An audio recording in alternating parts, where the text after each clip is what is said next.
మరి 2 సంవత్సరాల పాలనలో ప్రజలకు ఏం చేసిర్రు, ఈ ప్రాంత అభివృద్ధికి ఏం చేసిర్రు అని చెప్పి ఓటు అడిగే పరిస్థితి లేదు.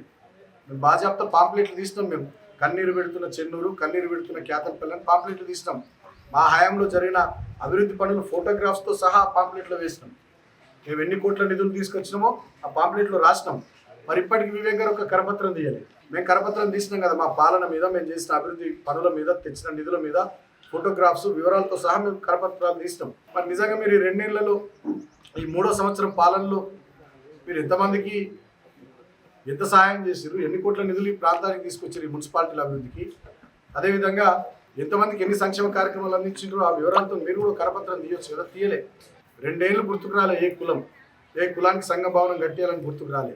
గతంలో మేము చెన్నూరుకు కేసీఆర్ గారు ఇచ్చిన 53 కోట్ల నిధులు, కేతన్పల్లి మున్సిపాలిటీకి ఇచ్చిన 25 కోట్ల నిధులు, ఆ నిధుల్ని ఎన్నికల ముందు కేసీఆర్ గారు ఇచ్చారు.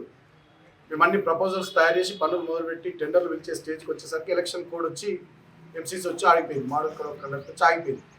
ఆ నిధుల్ని 2 ఏళ్ళు ఈ మంత్రి పట్టించుకోలేదు.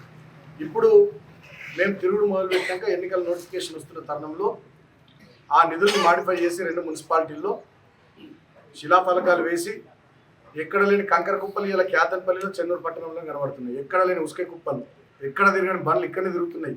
అంటే ఏదో నడిచిపోతుంది, అభివృద్ధి అవుతుందనే ఒక ఎన్నికల స్టంట్ చేస్తున్నాడు తప్ప 2 ఏళ్ళుగా మార్నింగ్ వాకులు లేవు, శిలాఫలకాలు లేవు, కొబ్బరికాయలు కొట్టింది లేదు.